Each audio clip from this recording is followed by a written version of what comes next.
নমস্কার। যুক্তি তর্ক সঙ্গে অর্কই আপনাদের স্বাগত। আপনাদের সঙ্গে আমি অর্কপ্রভ সরকার। বাংলাদেশের অন্তর্বর্তী সরকারের মুখ্য উপদেষ্টা ইউনূসের সঙ্গে প্রধানমন্ত্রী নরেন্দ্র মোদীর কোনো পার্শ্ব বৈঠক কি হচ্ছে বিমস্টেকের বৈঠকে, যেটা থাইল্যান্ডে হবে? ভারত সরকার জানিয়েছে আনুষ্ঠানিকভাবে থাইল্যান্ডের প্রধানমন্ত্রীর সঙ্গে নরেন্দ্র মোদীর শীর্ষ বৈঠক হবে, কিন্তু ইউনূসের সঙ্গে বৈঠকের ব্যাপারে ভারত সরকারের বিদেশ মন্ত্রক থেকে স্পষ্ট করে কিছু বলা হয়নি। কিন্তু বাংলাদেশের বিদেশ মন্ত্রক বা ইউনূসের স্পেশাল রিপ্রেজেন্টেটিভ বা প্রেস উইং এখনো দাবি করছে, তারা খুবই আশাবাদী যে প্রধানমন্ত্রী নরেন্দ্র মোদীর সঙ্গে ইউনূসের একটা পার্শ্ব বৈঠক হবে ব্যাংককে। ইউনূস চীনে যাওয়ার আগে ভারতে আসার ইচ্ছা প্রকাশ করেছিলেন, সেই মর্মে ভারত সরকারকে চিঠিও পাঠানো হয়েছিল, কিন্তু ভারত সরকার আগ্রহ দেখায়নি। এখন প্রশ্ন হলো, ইউনূসের এত ব্যাকুলতা কেন প্রধানমন্ত্রী নরেন্দ্র মোদীর সঙ্গে দেখা করে? একবার চীনে গিয়ে বলছেন উত্তর পূর্ব ল্যান্ডলক, ওই অঞ্চলে বঙ্গোপসাগরের আমরাই কাস্টোডিয়ান, চীন ক্যান ডু এনিথিং। বাংলাদেশের মাটিতে ভারতকে প্রচ্ছন্ন হুমকি দিচ্ছেন ল্যান্ডলকড উত্তর পূর্ব। আবার নরেন্দ্র মোদীর সঙ্গে বৈঠকে বসার জন্য তো ব্যাকুলতা। সুৎকর ইউনূস তো ধূর্ত প্রকৃতির লোক, ওর উদ্দেশ্যটা খুব পরিষ্কার। নরেন্দ্র মোদীর সঙ্গে ওরা পার্শ্ব বৈঠক করলে সেই ছবি ও সারা দুনিয়া জুড়ে দেখাবে, বলবে দেখো ভারত শেখ হাসিনাকে সমর্থন করত, আমাকেও এন্ডোর্স করেছে। এক। দুই, এই যে ধর্মীয় সংখ্যালঘুরা ওখানে অত্যাচার নিপীড়নের শিকার, এথনিক ক্লিনজিং এর মুখোমুখি, যে কথাটা ভারত বারবার বলে আসছে, নরেন্দ্র মোদীর সঙ্গে ইউনূসের বৈঠক হলে সেই অভিযোগটার অনেকটা ভোঁতা হয়ে যাবে। ইউনূস জানে, সেই জন্যই ও চাইছে নরেন্দ্র মোদীর সঙ্গে নিজের পক্ষে একটা ফটো সেশন করতে। তিন, ডোনাল্ড ট্রাম্প এবং নরেন্দ্র মোদীর সম্পর্ক কি সবাই জানেন, এবং ডোনাল্ড ট্রাম্প বলেই দিয়েছেন যে বাংলাদেশের বিষয়টা নরেন্দ্র মোদী দেখে নেবেন, তিনি মাথা ঘামাবেন না। তাই নরেন্দ্র মোদীর সঙ্গে যদি একটা বৈঠক করা যায়, ইউনূস ভাবছে সেটা আমেরিকার ট্রাম্প প্রশাসনকেও বার্তা পাঠানো যাবে। মূলত এই তিনটে কারণ। ভারত সরকারের আপত্তির কি কারণ? চীনের সঙ্গে ইউনূসের ঘনিষ্ঠতা বা শি জিনপিং এর সঙ্গে ইউনূসের শীর্ষ বৈঠক, সেটা ভারতের আপত্তির কারণ নয়। অতীতে শেখ হাসিনাও চীনে গিয়েছেন, শি জিনপিং এর সঙ্গে আগেও বৈঠক করেছেন, শেষ বৈঠকটা তার খুব ভালো হয়নি, তিনি সফরসূচি কাটছাট করে চলে এসেছিলেন, শি জিনপিং দেখাই করেননি। তারপরে তো এসেই তিস্তা মহাপ্রকল্পের কাজ তিনি ভারতকে দেওয়ার কথা ঘোষণা করলেন, কিন্তু এর আগে তো তিনি চীনে গিয়েছেন, চীনের প্রেসিডেন্টের সঙ্গে দেখা করেছিলেন শেখ হাসিনা, অনেকবার করেছেন। বাংলাদেশের মাটিতে তো চীনের বিনিয়োগ আছে, পরিকাঠামোয় আছে, অন্যান্য ক্ষেত্রে আছে, প্রচুর চীনা নাগরিক বাংলাদেশে কাজ করে, ভবিষ্যতেও করবেন, আমাদের কোনো সমস্যা নেই। কিন্তু ইউনূস যেভাবে পাকিস্তানের কোলে উঠে বসছে, যেভাবে আইএসআইয়ের ডিজিকে রেড কার্পেট দিয়ে অভ্যর্থনা জানাচ্ছে, যেভাবে ইউনূসের উপদেষ্টা পরিষদের একজন ইউনূসের প্রধান সহকারী উত্তর পূর্ব পশ্চিমবঙ্গ আসামকে নিয়ে বৃহত্তর বাংলাদেশ গঠনের কথা বলেছিল এই নতুন মানচিত্র না হলে বাংলাদেশের অস্তিত্ব নাকি থাকবে না। সেই লোকটা এখনো রয়েছে ইউনূসের অন্তর্বর্তী সরকারে, এবং সে নিষিদ্ধ জঙ্গি সংগঠন হিজবুত তাহরিরের সদস্য মাহফুজ আলম। ইউনূসের স্বরাষ্ট্র সচিব নাসিমুল গনি বাংলাদেশে হিজবুত তাহরিরের প্রতিষ্ঠাতা।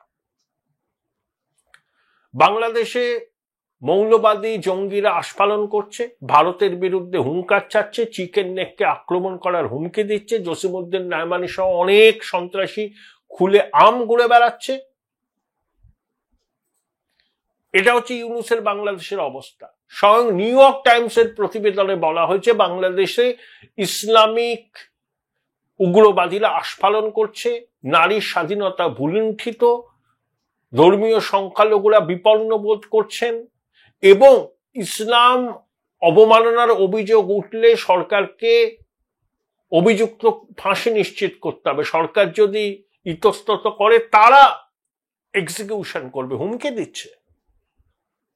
সরকার কোনো ব্যবস্থা নেয়নি। তাও এই হচ্ছে ইউনূসের সরকারের মূল চরিত্র। ভারতকে হুমকি দেব, ভারতকে অশান্ত করব, ধর্মীয় সংখ্যালঘুদের মুছে ফেলার চেষ্টা করব, আবার ইউনূস ভালো মুখ করে প্রধানমন্ত্রী নরেন্দ্র মোদীর সঙ্গে সাক্ষাৎ চাইবেন। দুটো একসঙ্গে হতে পারে না, হতে পারে না। ইউনূসকে আমরা মনে করি জঙ্গিদের নেতা। নিউ ইয়র্ক টাইমসও তাই বলেছে। আস্ফালন হচ্ছে, জঙ্গিবাদের আস্ফালন। ধর্মান্ধ রাষ্ট্র বাংলাদেশ, ঠিক পাকিস্তানের মতো। দেখুন, ইউনূস আর জিন্নার মধ্যে একটা মিল আছে। তাসলিমা নাসরিনেরা ফেসবুক পোস্টে এই দাবিটা করেছেন। তিনি বলছেন যে ঈদুল ফিতরের দিন ইউনূস যেভাবে নামাজ পাঠ করেছেন, এর থেকে বোঝা যায় যে ও কোনোদিনই নামাজ পাঠ করতেন না। তাসলিমা বলছেন যে ইউনূসের সঙ্গে তিনি ইউরোপের বিভিন্ন দেশে তার সঙ্গে দেখা হয়েছে, একসঙ্গে তারা খাওয়া দাওয়া করেছেন। সেখানে ইউনূস খুব স্বচ্ছন্দ ওয়াইন খেতে, খুব স্বচ্ছন্দ পর্ক খেতে। তো পর্ক তো ইসলামে নিষিদ্ধ, ইউনূস তো খান। ইউনূস কিন্তু নাস্তিক। জামাতে ইসলামী ইসলামের যে আদর্শ আচরণবিধি পালন করা উচিত প্রত্যেক মুসলমানের বলে মনে করে, ইউনূস তার ধারে কাছ দিয়ে যায় না। কিন্তু জঙ্গি, জেহাদি, মৌলবাদী জামাতকে তুষ্ট রাখতে ও ভেগ ধরেছে। ও নাকি নামাজ পড়তেই জানে না, বিশ্বাসই করে না নামাজে, কিন্তু মাথায় টুপি পরে নামাজ পড়ছে। এবং কিভাবে নামাজ পড়তে হয় সেটাও নাকি ইউনূস জানে না, তাসলিমার দাবি। ফেসবুক পোস্ট করেছেন কয়েকদিন আগে।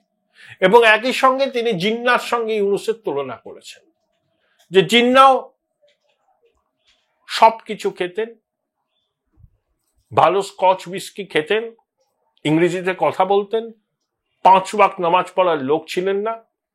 নেহেরুর উপর প্রতিশোধ নেবার জন্য তিনি ধর্মের ভিত্তিতে দেশ ভাগ করেন এবং তিনি মরিয়া হয়ে ওঠেন যখন জানতে পারেন যে তার দিন শেষ হয়ে আসছে, দুরারোগ্য রোগে আক্রান্ত তিনি।